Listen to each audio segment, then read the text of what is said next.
गरीब बेटी को लाखों का सोना की शॉपिंग कराने वाला ससुराल। इस कहानी की शुरुआत कुछ इस तरीके से होती है कि जानकी घर की साफ सफाई कर रही थी और देवकी और मोहन बैठकर सोफे पे बातें कर रहे थे। तभी पड़ोसन आती है हाथ में शादी का कार्ड लेकर। पड़ोसन की लड़की की शादी है। वो देवकी को कार्ड देती है और बोलती है कि देवकी, तुम जानकी को लेकर के मेरे घर मेरे बेटी की शादी में ज़रूर आना। तो देवकी बोलती है, अचानक तुम्हारी बेटी की शादी लग गई क्या? तो पड़ोसन बोलती है कि हाँ, अचानक नहीं, बात तो कुछ दिन पहले से ही चल रही थी, लेकिन सोना इतना महंगा है, फिर भी मैंने अपनी बेटी के लिए 5 तोला सोना खरीद लिया है। तुम ज़रूर से ज़रूर जानकी को लेकर मेरे घर आना। देवकी जब सुनती है कि पड़ोसन 5 तोला सोना खरीदी है अपनी बेटी की शादी के लिए, तो उसके होश उड़ जाते हैं और वो मोहन से लड़ाई करने लगती है। जानकी जब देख रही थी कि मम्मी पापा से लड़ाई कर रही है, तो देवकी बोलती है कि जानकी, तू आंखें फाड़ फाड़ के इधर क्या देख रही है? तुमको एक रत्ती भी सोना नहीं मिलेगा। तुम घर का साफ सफाई में ध्यान दो।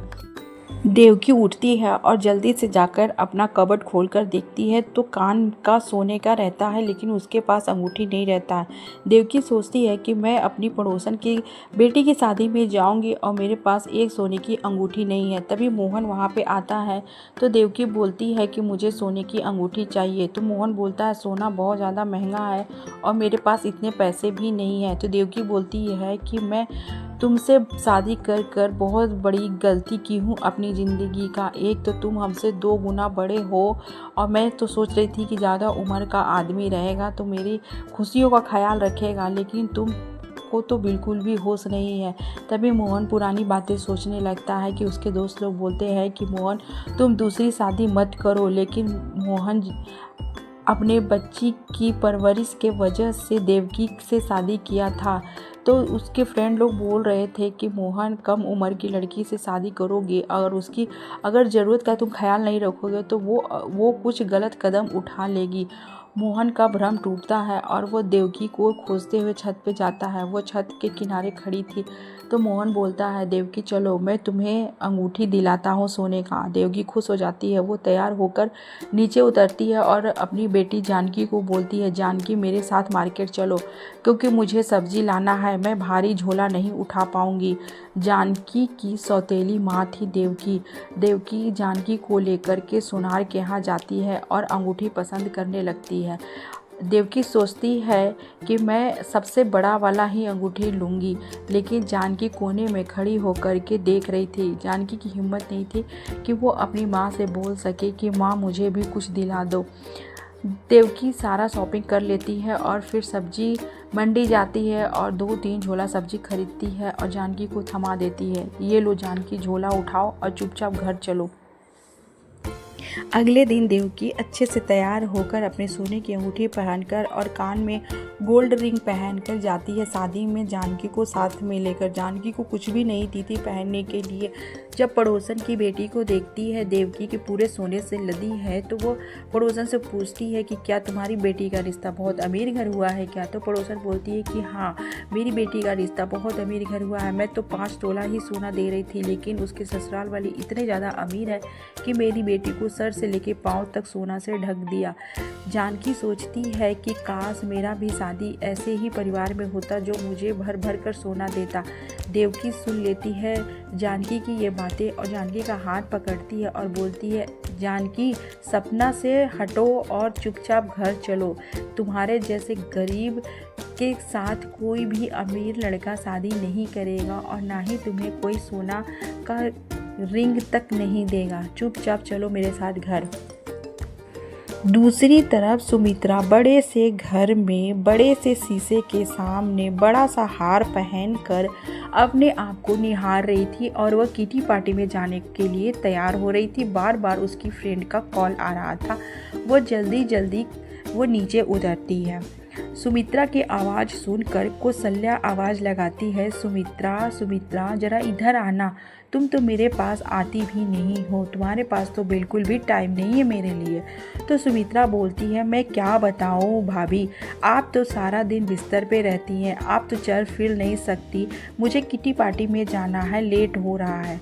तो सुमित्रा बोलकर वो निकल जाती है। तभी कौशल्या देवी के चारों बेटे आते हैं अपनी मम्मी को देखने के लिए।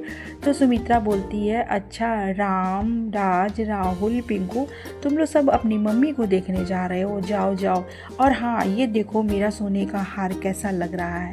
तो राम बोलता है, आंटी आपका सोने का हार बहुत अच्छा लग रहा है। सुमित्रा अपना हार पहनकर इतराती हुई अपनी किटी पार्टी में चली जाती है। चारों बच्चे अपनी मम्मी के पास आते हैं और अपनी मम्मी का हाल लेते हैं। काम वाली काम छोड़ कर के जाने लगती है और भुवन को बोलती है कि अब मुझसे घर का काम नहीं होगा। भुवन बहुत परेशान हो जाता है कि अब घर का जिम्मेदारी कौन उठाएगा।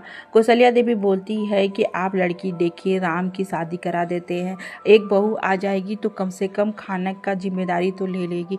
भुवन बोलता है, हाँ मैं इस बारे में बात करूँगा। तभी पंडित जी आते हैं और अपने हाथ में 2-3 लड़की का फ़ोटो लेकर के पंडित जी भुवन को दिखाते हैं एक फ़ोटो और बोलते हैं कि ये लड़की बहुत ही सुशील और संस्कारी है, आपके परिवार के लिए अच्छी रहेगी।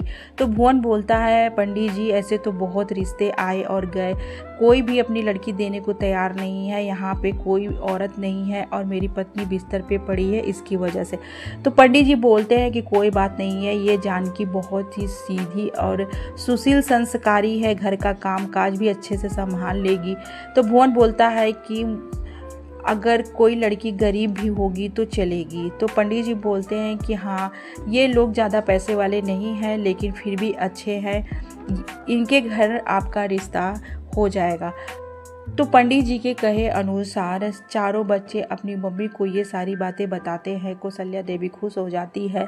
चारों बच्चे तैयार होते हैं और भुवन तैयार होते हैं। सभी लोग अंगूठी, चैन, सोने की घड़ी और सोने का ब्रेसलेट पहनते हैं और सब अच्छे से तैयार होने लगते हैं। राहुल बोलता है कि मेरा भी सोने का ब्रेसलेट दे दो। सभी लोग जो हो सके अपना सोना पहन लेते हैं। राम, राहुल, राज, पिंकू और भुवन और सभी लोग एक बड़ी सी कार में बैठकर जानकी के घर जाते हैं लड़की देखने के लिए।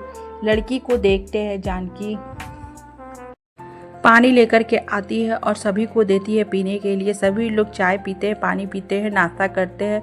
और भुवन जब जानकी को देखता है तो भुवन को अच्छी लगती है जानकी और भुवन बोलता है कि मोहन भाई, मुझे आपकी बेटी पसंद है अपने बेटे राम के लिए, अगर आप हाँ बोले तो ये रिश्ता तय हो जाएगा। जानकी जब पानी लेके आई थी तो वो देखती है कि सभी लोग सोने का चैन, सोने का अंगूठी, सोने की घड़ी और ब्रेसलेट पहने हैं। वो तो सोचती है काफ़ी अमीर पैसे वाले लोग हैं, पता नहीं मेरा रिश्ता इसके घर हो पाएगा भी या नहीं। लेकिन रिश्ता तय हो जाता है। देवकी और मोहन दोनों लोग जाते हैं शॉपिंग करने के लिए। तो मोहन एक सोनार की दुकान पे खड़ा होकर देवकी को बोलता है कि अब मेरी बेटी की शादी हो रही है देवकी, तो चलो एक सोने का चैन ही खरीद लेते हैं। देवकी बोलती है, सोने का चैन खरीदने के लिए पैसे नहीं है मेरे पास, जो साड़ी कपड़ा 2-4 तो देना है वही दे करके तुम्हारी बेटी को विदाई कर देंगे। सारा पैसा तुम्हारी बेटी की शादी में खर्च नहीं करना है, मुझे अपने लिए भी पैसे बचाने हैं।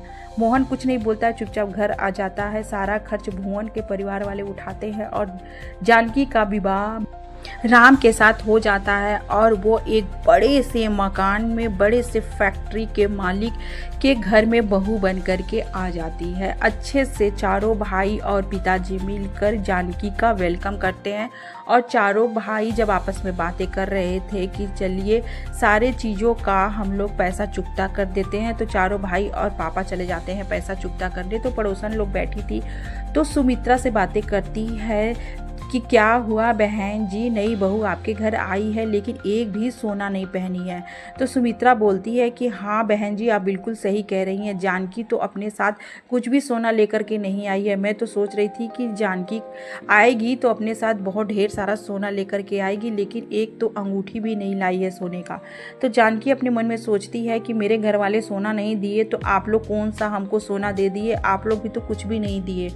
तभी वहाँ पे राम आता है और बोलता है कि जानकी चलो मेरी माँ का आशीर्वाद ले लो। तो जानकी कौशल्या देवी के कमरे में जाती है तो क्या देखती है कि कौशल्या देवी बिस्तर पे पड़ी हुई हैं। तो कौशल्या देवी बहुत खुश हो जाती हैं अपनी बहू को देख के और बोलती हैं कि बेटा तुम ये मत सोचना कि सासू माँ बिस्तर पे पड़ी है तो हमको खूब सेवा करना पड़ेगा। यहाँ पे नौकर चाकर लगे हुए हैं, तुम्हें बस पूरे परिवार का अच्छे से ख्याल रखना है।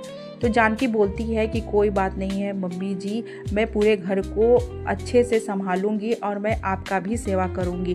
तो कौशल्या बोलती है कि अरे बेटा तुमने तो मेरा दिल ही जीत लिया। कौशल्या जानकी को अपने गले से लगा लेती है और उधर सुमित्रा अपने पति से कहती है कि अगर मेरी बेटी होती तो मैं उसका शादी करके विदाई कर देती, अगर मेरा बेटा होता तो मेरे घर में भी बहू आती, लेकिन भगवान की मर्जी देखिए, न मेरा बेटा है न बेटी है।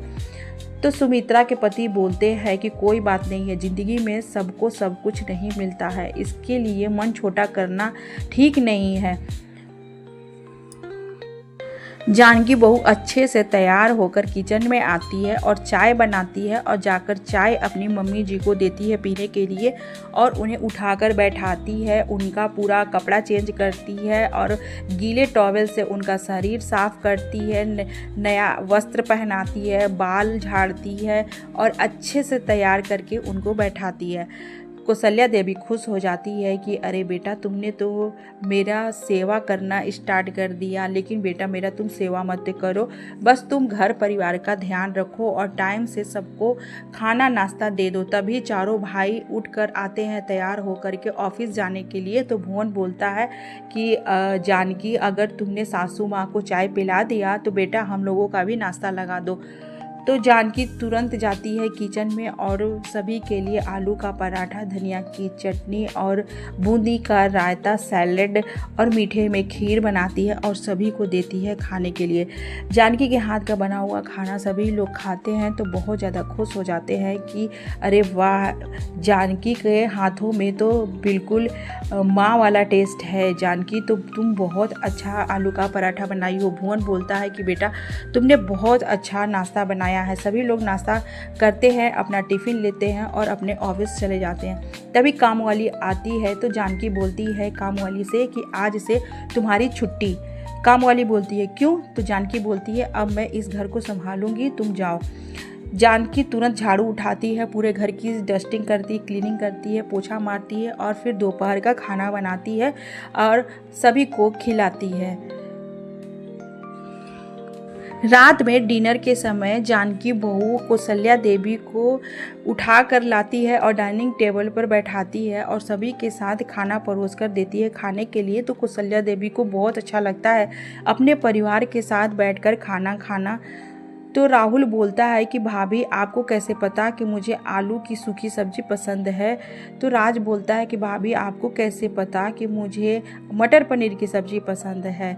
तो जानकी बोलती है कि मैं आप लोगों की पसंद जानती हूँ। तो कौशल्या देवी बोलती है कि नहीं बेटा, ये दोपहर में मेरे पास आई थी और सभी के पसंद के बारे में पूछ रही थी तो मैंने इसे बताया है, इसीलिए वो सभी के पसंद का खाना बनाई है। तब सभी लोग खाना खाते हैं और रूम में जाकर टीवी देखने लगते हैं। तो जानकी तुरंत पॉपकॉर्न बनाती है और सभी को देती है खाने के लिए और चाची अपना सोने का हार और अंगूठी पहनकर किटी पार्टी में जा रही थी। तो इतराती हुई जानकी को बोलती है कि जानकी बहू मैं जा रही हूँ किटी पार्टी में, तुम दरवाज़ा बंद कर देना।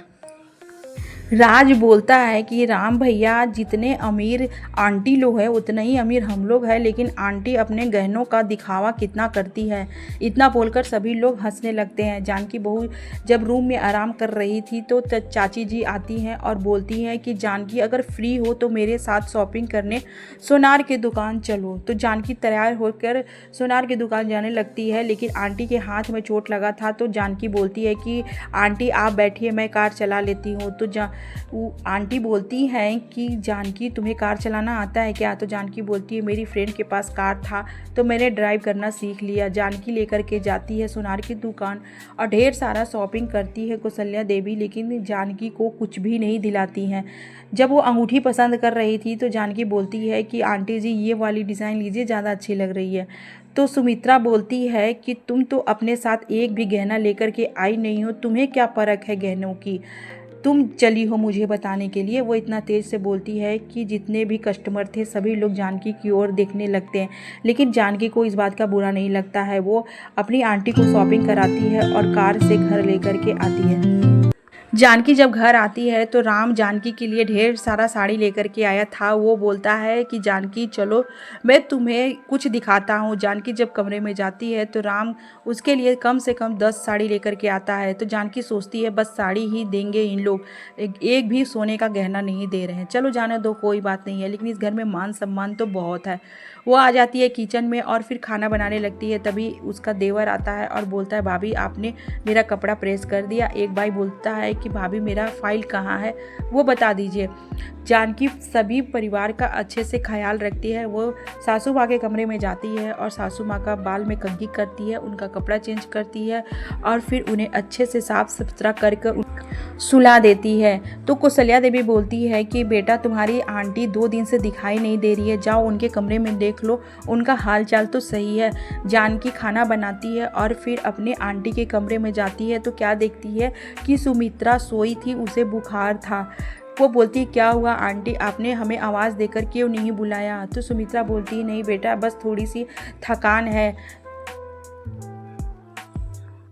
जानकी आंटी को चाय पिलाती है और उनका कमरा साफ करती है और उन्हें दवा देकर के सुला देती है और बोलती है सुमित्रा आंटी अगर आपको किसी चीज़ की ज़रूरत होगी तो मुझे बुला लीजिएगा। जानकी नीचे जाती है तो चारों भाई बोलते हैं कि तुम तैयार हो जाना, शाम को हम सभी लोग को पार्टी में जाना है। तो जानकी बोलती है कि नहीं मैं पार्टी में नहीं जाऊंगी, मैं यहाँ पे किसी को भी नहीं जानती। तो ससुर जी बोलते हैं कि बेटा आओगी जाओगी तभी तो जान पहचान बनेगी। शाम को सभी लोग तैयार होते हैं और फिर पार्टी में जाते हैं। जानकी एक भारी सा साड़ी पहन करके जाती है पार्टी में, वहाँ उसकी फ्रेंड शिप्रा मिलती है। तो ससुर जी बोलते हैं कि जाओ बेटा तुम अपनी फ्रेंड से बातें कर लो।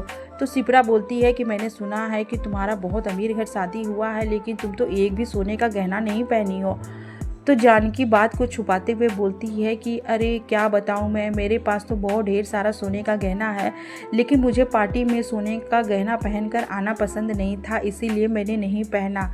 पिंकू ये सारी बातें सुन लेता है और वो जाकर अपने पापा और अपने भाइयों को बताता है कि भैया हम लोगों से बहुत बड़ी मिस्टेक हो गई, हम लोग भाभी को एक भी सोने का गहना नहीं दिए और उनकी सहेली पूछ रही है गहना के बारे में। तो भुवन बोलता है कि हाँ ये तो बहुत बड़ा मिस्टेक हो गया, अब चलो हम लोग बहू के लिए गहने की शॉपिंग करते हैं। पिंकू बोलता है कि पापा भाभी ने हम लोगों की इज्जत बचा ली, वो हम लोगों की बेइज्जती अपनी फ्रेंड के सामने नहीं की और बारीकी से झूठ बोल दिया। तो भुवन बोलता है कि मैं समझता हूँ कि बहू बहुत समझदार है, वो हम लोगों की बेइज्जती नहीं होने देगी। सभी लोग पार्टी में खाना खाते हैं और फिर घर आ जाते हैं। तभी राहुल आता है जानकी के पास और बोलता है कि भाभी मैंने अपने लिए एक लड़की पसंद की है, तो मैं उसे कुछ गोल्ड का देना चाहता हूँ, तो आप मेरे साथ चलिए सोनार की दुकान और मेरी गर्लफ्रेंड के लिए आप गोल्ड पसंद कीजिए। जानकी तैयार होकर के राहुल के साथ सोनार की दुकान जाती है। राहुल पतला सा हार पसंद करता है तो जानकी बोलती है कि नहीं नहीं राहुल जी, आपकी होने वाली पत्नी के लिए इतना पतला हार अच्छा नहीं लगेगा, आप रानी हार लीजिए। राहुल बोलता है कि ये छोटी अंगूठी सही रहेगी ना भाभी। तो भाभी बोलती है कि नहीं इतनी छोटी अंगूठी अच्छी नहीं लगेगी, आप ये बड़ी वाली अंगूठी लीजिए और ये कमर धनी भी लीजिए और ये मांग टीका थोड़ा हैवी होना चाहिए कि जो भी नई दुल्हन पहने तो लगे कि हाँ उसने कुछ गोल्ड पहना है, और ये अंगूठी और बड़ी साइज़ की लीजिए और ईयरिंग तो थोड़े बड़े बड़े और हैवी होने चाहिए। जानकी सारा शॉपिंग अपने पसंद से करती है अपनी देवरानी के लिए और लाखों का गहना खरीदता है राहुल और फिर अपनी भाभी को लेकर के घर आ जाता है। घर आने के बाद जानकी सोचती है कि चलो मुझे तो एक भी सोने का गहना नहीं मिला, चलो मेरी देवरानी कम से कम सोने का गहना तो पहनेगी। ये सोचकर मन उदास की थी, तभी वहाँ पे राम आता है हाथ में रोज़ लेके और बोलता है हैप्पी बर्थडे जानकी। तो जानकी कहती है कि आपको मेरा बर्थडे कैसे पता। तो राम बोलता है कि तुम्हारे शादी के कार्ड में तुम्हारा डेट ऑफ बर्थ था तो मुझे पता चल गया। रोज लेकर के जानकी जैसे ही रूम से बाहर निकलती है तो क्या देखती है, पूरा का पूरा परिवार दरवाजे पे खड़ा होकर जानकी को विश करता है बर्थडे का। और सासू माँ बोलती है कि आज शाम को तुम्हारे बर्थडे का होगा पार्टी और तुम अच्छे से तैयार होकर के आना। राहुल अपनी भाभी के लिए एक महंगी सी साड़ी लेकर के आता है और बोलता है, भाभी आज की पार्टी का ड्रेस ये है आपका। तो जानकी वो साड़ी पहनकर निकलती है तो पापा जी बोलते हैं कि बच्चों, जो गोल्ड तुम लोग खरीद कर लाए हो वो अपनी भाभी को दे दो। तो जानकी को आश्चर्य होता है और वो बोलती है कि वो तो गहने सारे देवरानी के लिए थे ना, राहुल जी की गर्लफ्रेंड के लिए। तो भुवन बोलता है कि नहीं बहू, ये गहने सब तुम्हारे लिए हैं, क्योंकि शादी में हम लोग तुमको कुछ भी नहीं दिए। हम लोगों के दिमाग से निकल गया कि सोना भी बहू को दिया जाता है, और ये राहुल झूठ में बोलकर अपनी गर्लफ्रेंड के लिए शॉपिंग कराया। ये सारा गहना की शॉपिंग तुम्हारे लिए था। जानकी बहुत खुश हो जाती है लाखों का गहना देखकर। तो पापा जी बोलते हैं कि अब देरी मत करो, पार्टी का टाइम स्टार्ट हो गया है, अब जाओ तुम जल्दी से ये सारे गहने पहनकर आओ। जानकी जाती है और पूरा गोल्ड पहनकर जब पार्टी में इंटर करती है तो सभी की आंखें खुली की खुली रह जाती है। इतना ज़्यादा गोल्ड पहनकर आई थी। देवकी और मोहन भी उस पार्टी में आए थे। जानकी केक कट करती है और पहला पीस अपनी सासू माँ को खिलाती है और दूसरा पीस सासू आंटी को खिलाती है, सुमित्रा आंटी को, और तीसरा पीस अपनी मम्मी देवकी को खिलाती है और बोलती है, मेरी 3 मम्मी, एक मेरी मम्मी जी और एक मेरी आंटी मम्मी और एक मेरी मम्मी।